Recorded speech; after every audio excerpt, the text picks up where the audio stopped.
आपल्याकडे अनेक प्रोजेक्ट येतात, त्या प्रोजेक्ट मध्ये कुणालाही विश्वासात न घेता दमदाटी करायची, फक्त शिंदे गटाच्या लोकांना काम द्यायचं, बाकी लोकांच्यावर त्रास द्यायचा। त्यामध्ये गोदरेजचा प्रोजेक्ट असेल, त्यामध्ये कल्पतरूचा प्रोजेक्ट असेल, त्यामध्ये टेंबरेला आलेला तुमचा लोखंडवाल्याचा प्रोजेक्ट असेल, त्यामध्ये मी तर तुम्हाला सांगेन त्या कल्पतरूच्या प्रोजेक्ट मध्ये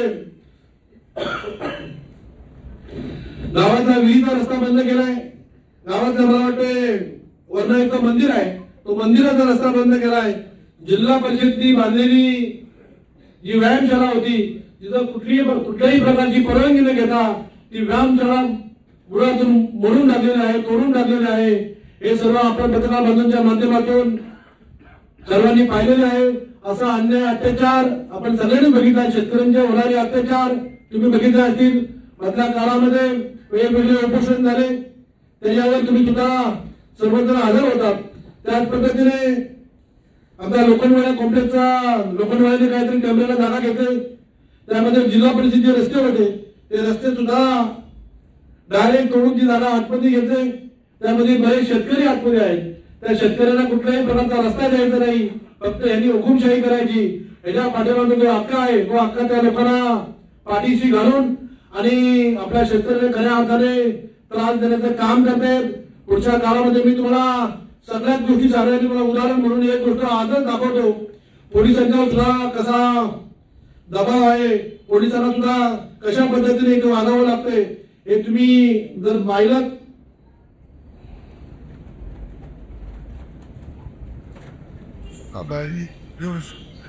तो गुप्ताचा विषय त्यांची गुप्तांना नाव बरोबर आहे, काही नोकरीशी कशी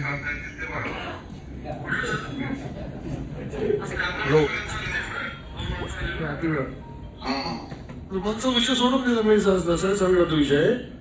नदीमचा मला फोन आलेला, तर म्हणजे ठीक आहे ते आमदाराशी फोन येत थोडं साहेबांशी कधी आता ते गुप्ता नायक आले रेकॉर्ड केलेलंच आहे हा, तर ते त्या पद्धतीने पैसे कसे जमा प्रत्येकाने घेता येते ते पैसे तुमचे त्याला सांगितलं मी की इकडे या समोर, तर आमच्याकडे गेले मार्गावर नाटक नाही हा परत परत करावं लावू। चोरी पद्धतीने त्याच्या समोर बोलले होते, मला माझ्या तुमच्या आधी ना माझा फोन आला तेव्हा तुम्ही ऐकत नाही, तुम्ही पैसे द्यायला लाव एवढं सांगा।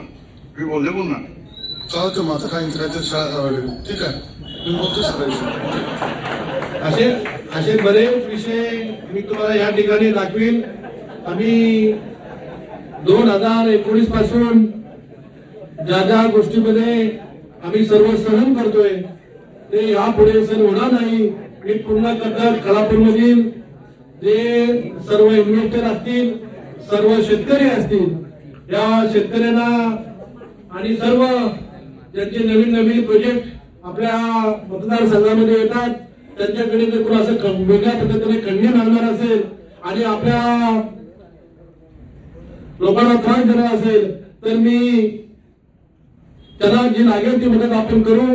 आणि जसं बीडला चाललंय, जसे बीड मध्ये कोण वाल्मिक कराड आहेत तर आपल्या इथे सुद्धा वाल्मिक कराड आपण शोधून काढू, त्यांना सुद्धा पुढच्या काळामध्ये जेलमध्ये टाकण्याचं काम करू।